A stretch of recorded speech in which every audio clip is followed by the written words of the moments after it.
একজন কৃষক একজন ছাগলের রাখালকে আরব দেশে জিজ্ঞেস করা হয়েছিল, আল্লাহ যে আছে এর কোনো প্রমাণ তুমি কি দিতে পারবা? তুমি কি প্রথমে বলো আল্লাহ আছে, তুমি কি বিশ্বাস করো? অবশ্যই করি। আল্লাহ আছে এর কোনো প্রমাণ আছে তোমার কাছে? কোনো প্রমাণ নাই, তবে আমি বুঝি আল্লাহ আছে। বলে কেমনে? কয় যে আমি তো ছাগলের রাখাল, আমি তো লেখাপড়া করিনি, আমি দার্শনিকও না বিজ্ঞানীও না কিছু না, ছাগল পালি। আমি চিন্তা করি ছাগলে খায় ঘাস আর পায়খানা করে কতগুলো ক্যাপসুলের মতো ট্যাবলেট, আল্লাহ যদি না থাকবে এগুলো হয় কেমনে? ওর মাথা যেমন ও বুঝছেও তেমন। কথা বুঝতে পেরেছেন? ছাগলের রাখাল ছাগলের পায়খানা দেখা ওর মনেও চিন্তা আসে, নিশ্চয়ই কেউ পরিকল্পনা করে এরকম করে। কিন্তু ইউনিভার্সিটিতে কিছু সংখ্যক শিক্ষক আছেন জনগণের 12 কোটি মুসলমানের পয়সা দিয়া বেতন খায় আর বলে আল্লাহ নাই। একজন তো এই কথা কয়ে মরিয়ে গেছে। মরার সময় বেচারা বুঝতে পারছে যে কবরে গেলে দশাটা কি হবে, সেই জন্য কবরে যাব না। বলে দিল আমার দাফন করবে না, কাফন দিবা না, জানাজা দিবা না, এমনি নিয়া ফেলাইতো। তারপরে কি বলে মেডিকেল কলেজে দিয়ে দিও, ছেলেরা আমাকে অপারেশন করিয়া কাটা ছেঁড়া করিয়া অপারেশন শিখবে। তার ওসিয়ত অনুযায়ী কাজ হয়েছে। এত বড় বুদ্ধিজীবী, তো তার ওসিয়ত তো শোনাই লাগে। ওর কাফনও হয় নাই, দাফনও হয় নাই, গোসলও হয় নাই, কপালে নাই, কি হবে? তারপরে থুইছে বার্ডেমের মধ্যে। কিছুদিন পর তাকে পাঠানো হয়েছে মেডিকেল কলেজে। মেডিকেল কলেজের ছাত্ররা যখন শুনলো যে ওই লোকটার লাশ আসতেছে, ওরা দাঁড়ায় বলছে আল্লাহর রাস্তে মাপ চাই, এই হুজুর এখানে আনবেন না। উনি বেঁচে থাকতে আল্লাহরে অস্বীকার করছে। এখন ওনারে কাইটা যদি আমরা অপারেশন শিখি, তাহলে যে রুগীরে ধরবো যাও বাঁচবে ওইটা মরবে, কাজী এটারে ফিরাও। এরপরে মিয়া কোনো জায়গায় নিল না, আবার মিয়া বার্ডেমের ডিপ ফ্রিজের মধ্যে রেখে দিছে। আমার এখন চিন্তা হয়েছে যে এই লাশটারে যদি এখন রাস্তায় ফেলায় দেয়, কুত্তাও খাবে না। কারণ আমার দেশের কুত্তা, আমার দেশের কুকুরেরা এতটা অভদ্র না যে কুকুরে এত পুরানা বাসি লাশ খাওয়ার মতো আমাদের কুকুর এত বেয়াদব হয় নাই, এতটা অসভ্য হয়ে পারে না। কাজী আল্লাহর সাথে যারা নাফরমানি করে আল্লাহ এরকম দেখান, তবে এগুলি বুঝবে কারা? বুঝবে কারা? আল্লাহ রাব্বুল আলামিন বলেন ওয়াতিলকাল আমসালু নাদরিবুহা লিন্নাস ওয়া মা ইয়াকিলুহা ইল্লাল আলিমুন। অসংখ্য দৃষ্টান্ত এই পৃথিবীর বুকে ছড়ায় রেখেছি। এসব দৃষ্টান্ত থেকে উপদেশ গ্রহণ করতে পারবে তারা যাদেরকে আমি রব্বুল আলামিন জ্ঞান দান করেছি, যাদের জ্ঞান দিয়েছি। ওরা তো জ্ঞান পায় নাই, ওরা পাইছে বুদ্ধি। ওরা কি পেয়েছে? বুদ্ধি। আল্লাহ কোরআন শরীফে কোথাও বলেন নাই যে তোমরা আমার কাছে দোয়া করো আল্লাহ আমার বুদ্ধি বাড়ায় দাও। আছে না এরকমের কথা? আল্লাহ কি বাড়াইতে বলছেন? আল্লাহ রাব্বুল আলামিন বান্দাদেরকে শিখায়েছেন, বান্দারা আমার কাছে দোয়া কর, রব্বি জিদনি ইলমা। পড়েন সবাই, রব্বি জিদনি ইলমা। আয় আমার রব, আয় আমার স্রষ্টা, তুমি আমার ইলমকে, আমার জ্ঞানকে বৃদ্ধি করে দাও। বলেন সুবহানাল্লাহ। সুতরাং আল্লাহ রাব্বুল আলামিন সম্পর্কে সামান্য লেখাপড়া যারা করে ওরা আল্লাহরে বুঝবে কি করে? তবে আল্লাহ কোনো অ্যাকশন নেন না। পিঁপড়া সে যদি হাতিরে দেখে একটা ঠ্যাং উঁচু করে বলে হে হাতি কত বড় একটা দেহ, এরকম যদি একটা বেসকি দেয়, তাহলে হাতি কি পিঁপড়ারে তাড়িয়ে আসে নাকি? আরে তোমার মতো ছাগল পাগল কইলো যে আল্লাহ নাই, তাতে আল্লাহর কিছু আসে যায়? ছাগল পাগল কুকুর ভেড়া এগুলোর কোনো দাম নাই আল্লাহর কাছে, এগুলোর কোনো মূল্য নাই। আল্লাহ পাক বলেছেন যারা আল্লাহরে অস্বীকার করে, যারা কাফের, তারা জানোয়ারের চাইতে নিকৃষ্ট। তারা হচ্ছে পৃথিবীর সমস্ত সৃষ্টি জগতের মধ্যে নিকৃষ্ট হচ্ছে তারা যারা কাফের, যারা আল্লাহকে অস্বীকার করেছে।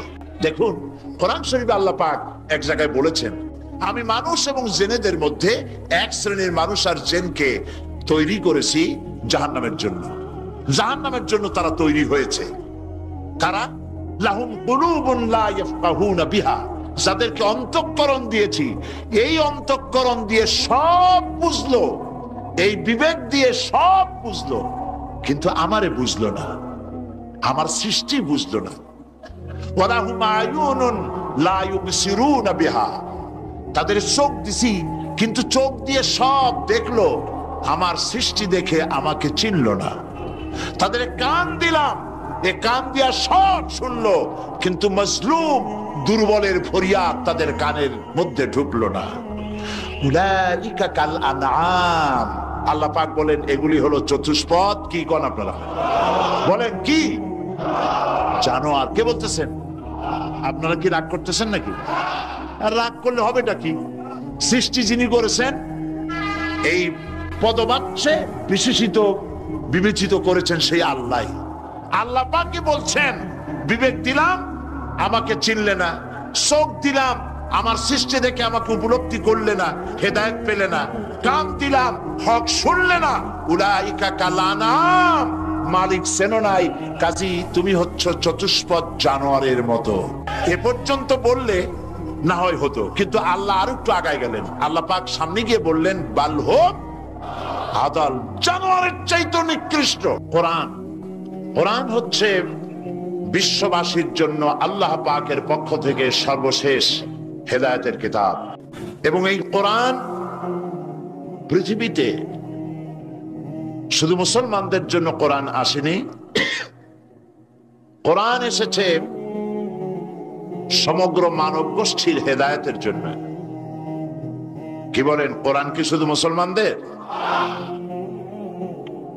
কোরআন সম্পর্কে আল্লাহ পাক বলেছেন হুদাল লিন্নাস, হাদা বায়ানুল লিন্নাস।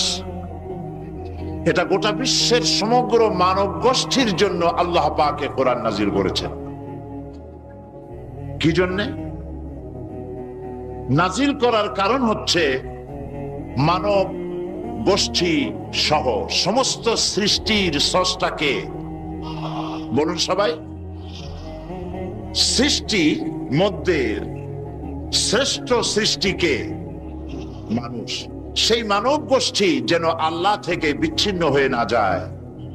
তারা কিভাবে পথ চলবে, কেমনে তারা এই দুনিয়ায় চলবে, কিভাবে আল্লাহকে পাবে, সেই জন্য আল্লাহ পাক যুগে যুগে পেগম্বর পাঠিয়েছেন, অসংখ্য নবীদেরকে পাঠিয়েছেন, এবং তাদের মাধ্যমে জাতিকে, বিশ্ববাসীকে আল্লাহর দিকে আকৃষ্ট করার জন্য আল্লাহ পাক কিতাব নাজিল করেছেন। রাসূলের কাছে এই কিতাব নাজিল করে আল্লাহ পাক বলেছেন আলিফ লাম র, কিতাবুন আনজালনাহু ইলাইকা, হে নবী আমি আপনার প্রতি একখানা কিতাব অবতীর্ণ করেছি এই জন্য, লিতুখরিজান নাসা, যাতে করে আপনি মানব মণ্ডলীকে বের করে আনতে পারেন, মিনাজ জুলুমাতি ইলান নূর, আপনি যাতে করে মানব গোষ্ঠীকে অন্ধকার থেকে আলোর দিকে নিয়ে আসতে পারেন, সেই জন্য আমি এই কিতাবকে অবতীর্ণ করেছি। গোটা বিশ্ববাসী ছিল অন্ধকারের মধ্যে, আর আল্লাহ ইসলাম দিলেন, ইসলামের নাম, ইসলাম হচ্ছে আলো, আর একখানা কিতাব দিলেন, সেই কিতাবের নাম হচ্ছে কোরআন শরীফ। কিতাবখানার নাম কি? কোরআন শরীফ। আপনারা লক্ষ্য করুন, রাসূল করিম সাল্লাল্লাহু আলাইহি সাল্লাম যখন পৃথিবীতে এসেছিলেন তখন সমাজের অবস্থা কেমন ছিল? খারাপ ছিল না ভালো ছিল? ভালো ছিল না খারাপ ছিল? অত্যন্ত খারাপ ছিল। এই খারাপ জাতিকে, এই ধ্বংস প্রায় জাতিকে রাসূল করিম সাল্লাল্লাহু আলাইহি সাল্লাম ভালো করতে পেরেছিলেন নাকি পারেন নাই? একটি কথা আপনারা মনে রাখুন, মানুষের জীবনে মায়ের পেট থেকে যখন পৃথিবীতে আসে তখন তার শৈশব কাল, তার থেকে আসে কৈশোর, কৈশোর থেকে এসে তারুণ্য, এরপরে আসে যৌবন, তারপরে আসে বার্ধক্য। একবার বার্ধক্য এসে গেলে আর কখনো যৌবনে ফিরে যাওয়া, আর যৌবন কালে এসে গেলে আর কখনো তারুণ্যে অথবা কৈশোরে ফিরে যাওয়া, কৈশোরে এলে পরে শৈশবে আর ফিরে যাওয়া, এটা শুধু মানুষের ব্যাপারে প্রযোজ্য। খুব লক্ষ্য করুন, এটা শুধুমাত্র মানুষের জন্য প্রযোজ্য, সৃষ্টির প্রাণী জগতের জন্য এটা প্রযোজ্য যে যৌবন থেকে বার্ধক্যে গেলে আর যৌবনে ফিরে যাওয়া যায় না। কিন্তু এই কথা একটা জাতির ব্যাপারে প্রযোজ্য নয়। একটা জাতি যখন অনৈতিকতার, চরিত্রহীনতার, ধ্বংসের প্রান্ত সীমায় এসে দাঁড়ায়, তখন ওই মরণ উন্মুখ, বিস্ফোরণ উন্মুখ মরে যাওয়া জাতিকে আবার তার যৌবনে ফিরিয়ে দেওয়া যায়। তার প্রমাণ রাসূল করিম সাল্লাল্লাহু আলাইহি ওয়াসাল্লাম মরা জাতিকে জিন্দা করে দিয়েছিলেন। সেই আরবের মরা জাতি জেনা, ব্যভিচার, হত্যা, ধর্ষণ, মিথ্যা ইত্যাদিতে ভরপুর ছিল যে সমাজ, এই সমাজটাকে রাসূল করিম সাল্লাল্লাহু আলাইহি ওয়াসাল্লাম অনৈতিকতার, চরিত্রহীনতায় ধ্বংসপ্রাপ্ত জাতিকে রাসূল করিম সাল্লাল্লাহু আলাইহি ওয়াসাল্লাম বিশ্বের শ্রেষ্ঠ জাতিতে পরিণত করতে পেরেছিলেন নাকি পারেন নাই? কি দিয়ে পেরেছিলেন বলুন তো এবার? এই কোরআন দিয়েই একটি জাতির বিরাট পরিবর্তন আনয়ন করেছিলেন মুহাম্মদ রাসূলুল্লাহ সাল্লাল্লাহু আলাইহি ওয়াসাল্লাম। দেখুন, স্কুল, কলেজ, ইউনিভার্সিটি, মাদ্রাসাগুলিতে পরীক্ষা হয়, লেখাপড়া হয় এবং প্রত্যেকটি ক্লাসে অনেকগুলি সাবজেক্ট থাকে, সিলেবাসের অনেক বই থাকে। এই অনেকগুলি বই, সাবজেক্ট ইত্যাদির উপরে পরীক্ষা দিয়ে আমরা কি পাই? প্রোডাকশন কি হয়?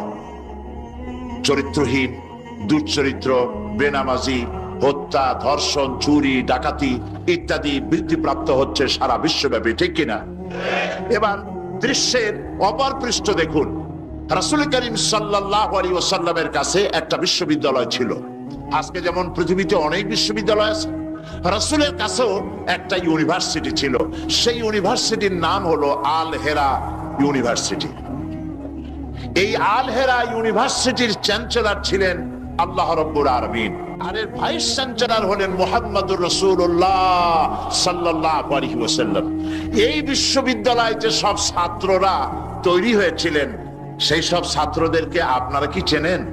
সেসব ছাত্রদের নাম শুনুন।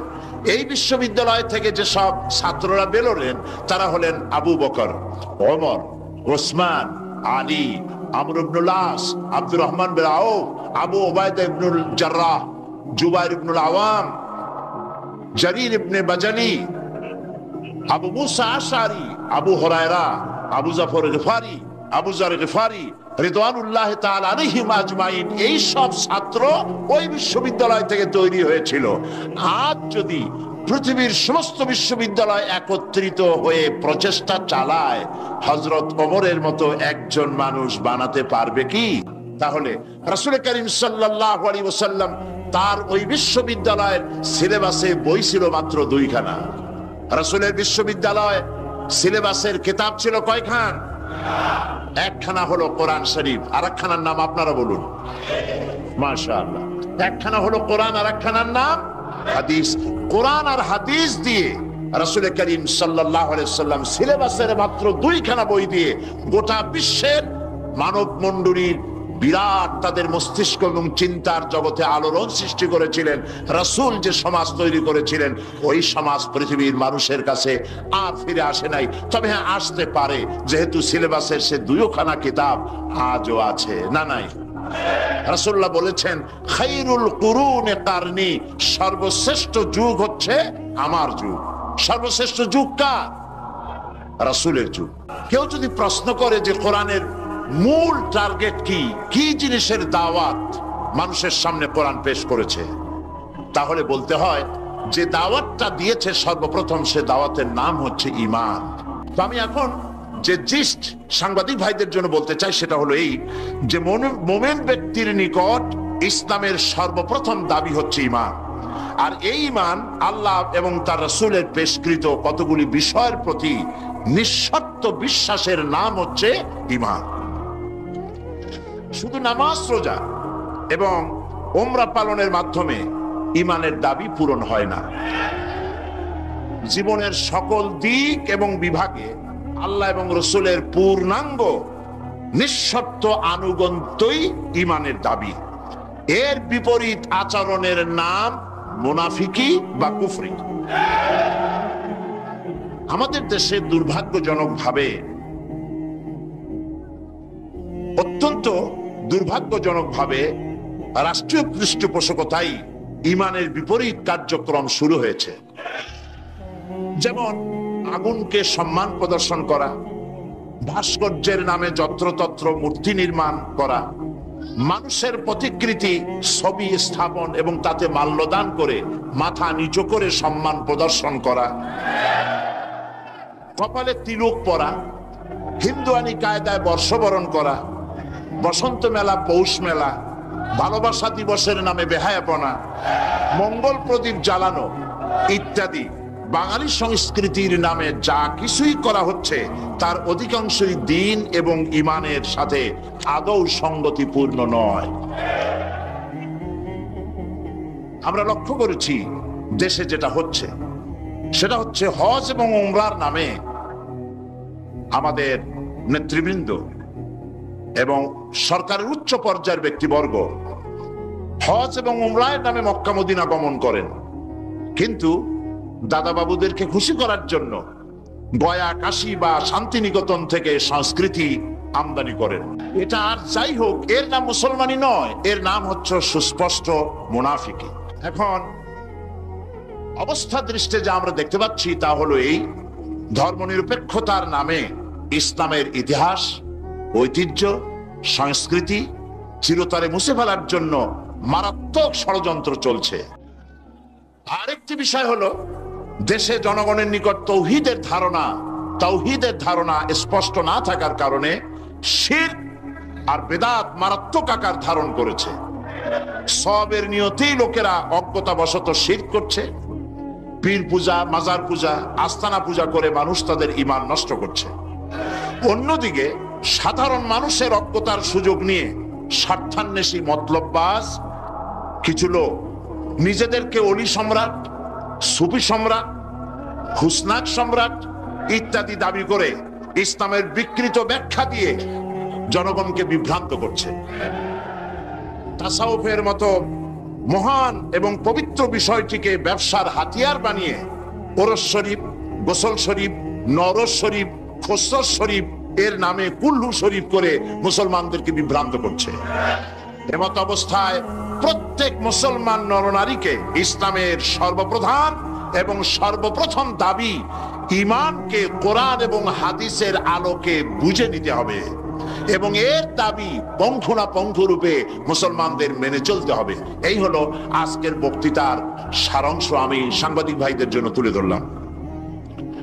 কোরআনে কারীমের মূল দাওয়াত হচ্ছে ঈমান। সেই কথাটি কোরআনে কারীম থেকে আল্লাহ পাক বলছেন। আমরা চাই পৃথিবীতে শান্তি চাই আর আখিরাতে মুক্তি চাই। কয়টা জিনিস চাই আমরা? দুটি জিনিস। একটা চাই পৃথিবীতে শান্তি আর আখিরাতে মুক্তি। এই তিনটি জিনিস আমরা দাবি করি বা চাই। এখন এই শান্তি, দুনিয়ার শান্তি এবং আখিরাতের মুক্তি কিভাবে হবে সেজন্য আল্লাহ পাক বলছেন, ইয়া আইয়ুহাল্লাযীনা আমানু হাল আদুল্লুকুম আলা তিজারাতিন তুনজিকুম মিন আযাবিন আলীম تؤمنون بالله ورسوله وتجاهدون في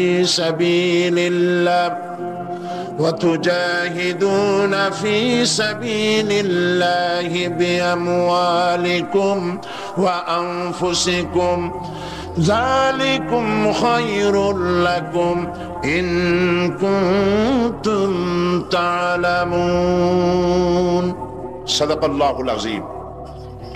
আল্লাহ পাক বলছেন সূরা আস-সাফ, হে বিশ্বাসীরা, তোমরা যারা ঈমান এনেছো শোনো,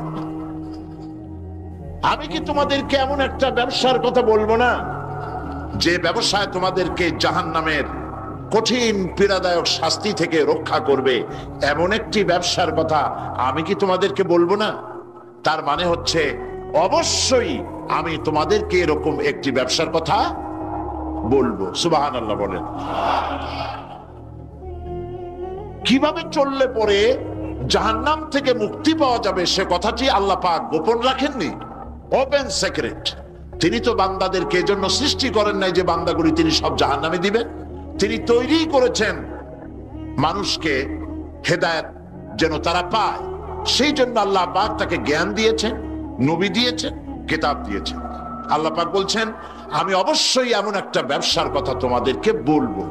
সেই ব্যবসাটা কি? সেই ব্যবসাটা হচ্ছে, সেই ব্যবসার জন্য তিনটা পুঁজি লাগবে। কয়টা পুঁজি? একটা হচ্ছে ঈমান বিল্লাহ, আল্লাহর প্রতি ঈমান। আরেকটা হচ্ছে রাসূলের প্রতি ঈমান। আর একটা হচ্ছে আল্লাহ রাস্তায় জিহাদ করা, মাল দিয়ে আর জান দিয়ে। এই তিনটি জিনিস। ঈমান আনা ফরজ। ঈমান আনা কি? আল্লাহর প্রতি ঈমান আনা কি? রাসূলের প্রতি ঈমান আনা কি? এবং আল্লাহ রাসূলের আইন প্রতিষ্ঠার জন্য জিহাদ করা কি?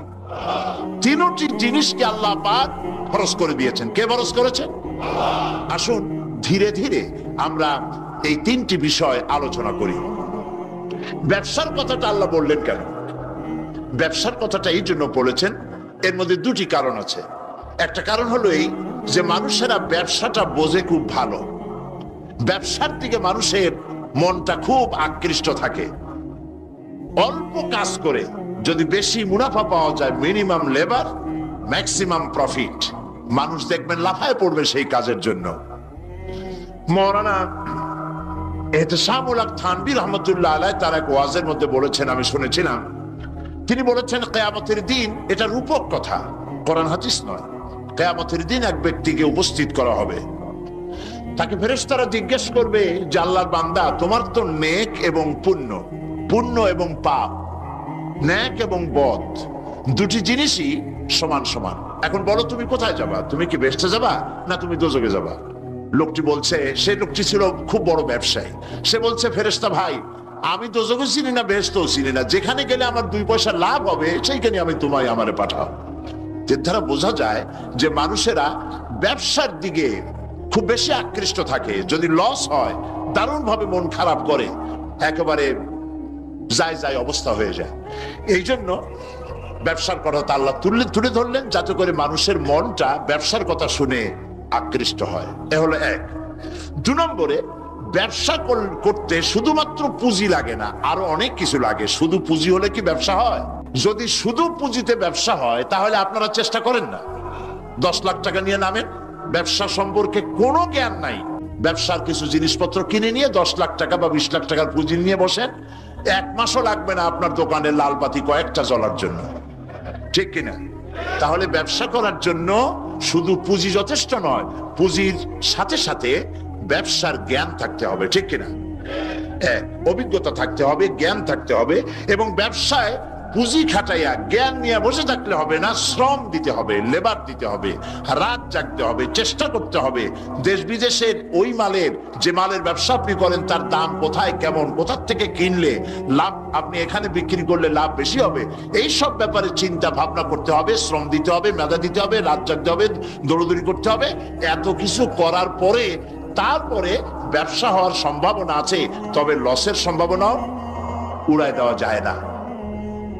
আল্লাহ পাক বলছেন আমার সাথে একটা ব্যবসা করো, এই ব্যবসাটা হলো ঈমানের ব্যবসা। এই ব্যবসাটা কিসের ব্যবসা? ঈমানের ব্যবসা। এই ব্যবসার জন্য, এই ব্যবসাটার উদ্দেশ্য কি? জাহান্নাম থেকে বাঁচা। বলেন ব্যবসার উদ্দেশ্য কি? জাহান্নাম থেকে বাঁচার জন্য একটা ব্যবসা আমার সাথে করো। সেই ব্যবসাটার পুঁজি হলো ঈমান। সেই ব্যবসার ক্যাপিটাল কি? ঈমান। সেই ঈমান লাগাইয়া বসে থাকলে হবে না, শুধু পড়লে হবে না লা ইলাহা ইল্লাল্লাহু মুহাম্মাদুর রাসূলুল্লাহ। জোরে পড়েন লা ইলাহা ইল্লাল্লাহ, লা ইলাহা ইল্লাল্লাহ, লা ইলাহা। অল্প দিবা, লা ইলাহা ইল্লাল্লাহু মুহাম্মাদুর রাসূলুল্লাহ। এই কলেমার পুঁজি খাটাইয়া বসে থাকলে হবে না, ঈমানের জন্য পুঁজি খাটাতে হবে। পুঁজি হলো জাহান্নাম থেকে বাঁচার জন্য, পুঁজি হলো ঈমান। সেই ঈমান খাটাইয়া কলেমা পড়ে বসে থাকলে হবে না, শ্রম দিতে হবে, চিন্তা করতে হবে, রাত জাগতে হবে। যার উপরে ঈমান এনেছেন তার উপরে ঈমান আনার কারণে যদি অত্যাচার আসে সহ্য করতে হবে, বরদাস্ত করতে হবে। এরকম নয় ঈমান এনেছি এই কথা বলবেন, আহাসিবান নাসু আইয়ুতরাকু আইয়াকুলু আমান্না ওয়া হুম লা ইফতানুন। আল্লাহ রাব্বুল আলামিন বলেছেন লোকেরা কি একথা ভেবেছে ঈমান এনেছি এই কথা বলার সঙ্গে সঙ্গে বিনা পরীক্ষায় আমি তাদেরকে জান্নাত দেব, এটা কি মনে করেছে, মনে করে নিয়েছে নাকি? ওয়াহুম লা ইফতানুন, তাদেরকে পরীক্ষা করা হবে না? অবশ্যই পরীক্ষা করা হবে। শুধু ঈমান এনেছে এই পুঁজি খাটালে হবে না, পরীক্ষা দিতে হবে, কষ্ট করতে হবে, মার খাইতে হবে, জেলে যেতে হবে, পরিশ্রম করতে হবে। এই ময়দানই হচ্ছে উত্তপ্ত ময়দান। এই ময়দান কি ময়দান? এটা কুসুমাস্তীর্ণ নয়, এটা কণ্টকাকীর্ণ ময়দান। সুতরাং আল্লাহ পাক বলছেন পরীক্ষা দিতে হবে। এই ঈমান আনলে পরে ঈমানের পুঁজি খাটাইয়া, তুমি যেমন ব্যবসার পুঁজি দিয়া চুপ করে বসে থাকলে যেমন ব্যবসা হয় না, এখানেও ব্যবসা হবে না কলেমা পড়িয়া। শুধু কলেমা পড়তে হবে, বিশ্বাস করতে হবে, এটার জন্য কাজ করতে হবে এবং কালেমা ভিত্তিক শাসন প্রতিষ্ঠার জন্য আন্দোলন করতে হবে, ময়দানে থাকতে হবে। আর এই কাজগুলি করলে পরে তখন আল্লাহ রাব্বুল আলামিন রাজি হবেন, খুশি হবেন, এর পূর্বে নয়। তবে দুনিয়ার ব্যবসা করতে গেলে সেই ব্যবসায় লাভও আছে, নোকসানও আছে। আল্লাহ রাব্বুল আলামিন বলেন, আমার সঙ্গে যে ব্যবসাটা করবে, ওই ব্যবসাটা হচ্ছে আমার সাথে যে ব্যবসা করবে, এই ব্যবসায় নোকসানের কোনো সম্ভাবনা নাই, কোনো লস নাই। বাঁচলেও লাভ, জেলে গেলেও লাভ, ফাঁসির মঞ্চ চললেও লাভ, মরে গেলেও লাভ, মার খাইলেও লাভ। এটা সব জায়গায় লাভ আর লাভ। সুবহানাল্লাহ বলতে ইচ্ছে করে না? কারণ তুমি মার খাচ্ছ কার জন্যে? জেলে যাচ্ছ কার জন্যে? ফাঁসির মঞ্চে চড়ছ কার জন্যে? সুতরাং তোমার তো কোনো দুঃখ থাকার কথা নয়, তোমার তো কোনো চিন্তা থাকার কথা নয়।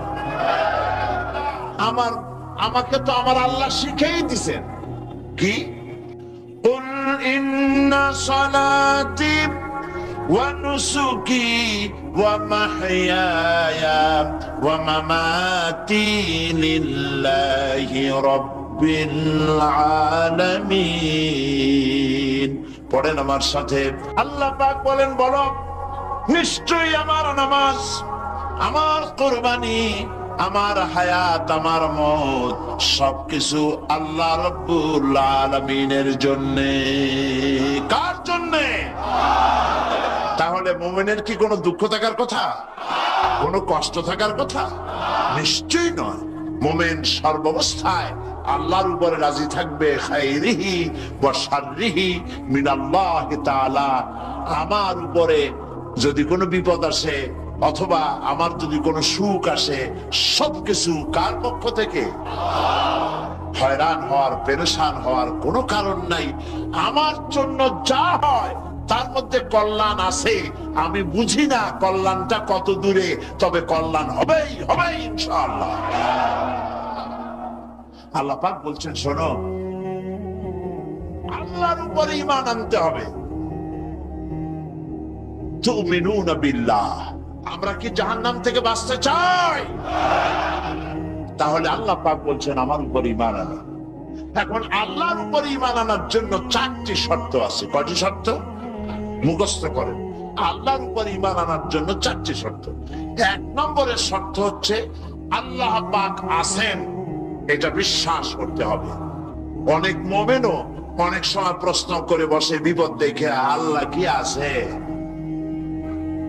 এই চিন্তাই এই ধরনের পেরেশানি আর হতাশ হয়ে কথা বলতে পারে কেবলমাত্র যাদের ঈমান যত দুর্বল, বিপদে তারা তত বেশি হতাশ হয়।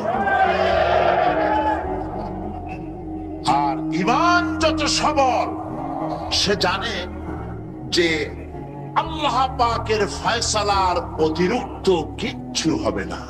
যা হবে সবটাই আমার আল্লাহর ফয়সালা। কার ফয়সালা? সুতরাং আল্লাহ পাকের উপরে ঈমানটা আনতে হলে 4টি শর্ত লাগবে। একটা হচ্ছে আল্লাহর উপরে ঈমান এনেছে, এই কথাটা বললেই হবে না।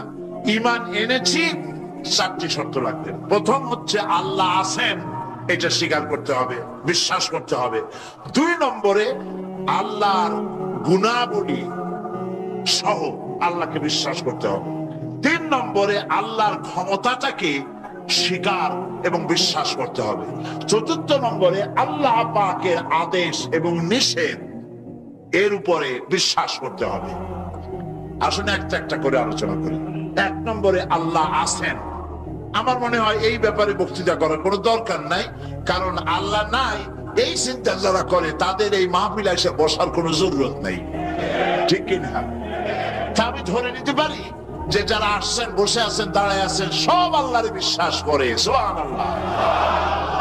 আল্লাহ ছিলেন, আছেন, থাকবেন। যারা বিশ্বাস করে না এগুলো পোড়া কপাল, ঠিক কিনা? এই পোড়া কপাল নেই।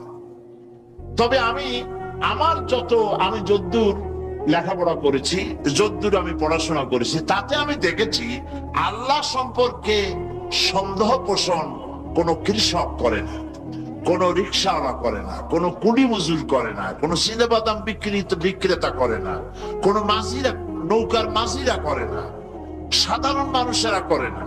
আল্লাহর ব্যাপারে কোনো সন্দেহ পোষণ করে না। সন্দেহ পোষণ করে কারা? বুদ্ধির ঠেলায় মাথায় চুললাই যাদের। ওই কয়েকটা পাতা ইংরেজি বই পড়ছে, আরে থামো, ওই আরে নাইছো না, থামো। তো কথা হচ্ছে যে ইউনিভার্সিটিতে কয়েকদিন ঘোরাফেরা করছে, শান্তিনিকেতন থেকে ফায়েজ ও বারাকাত লাভ করেছেন। এরপরে বলছে সব বুঝেছি। লোকেরা জিজ্ঞেস করে, বাবাজি কি বুঝেছ? কয়তে দেয়ার ইজ নো গড। ওর বাপের মাথা বুঝছে। আল্লাহ বলতে কেউ নাই, লেখাপড়া করে এইটা বুঝছে। হায় রে কপাল পোড়া।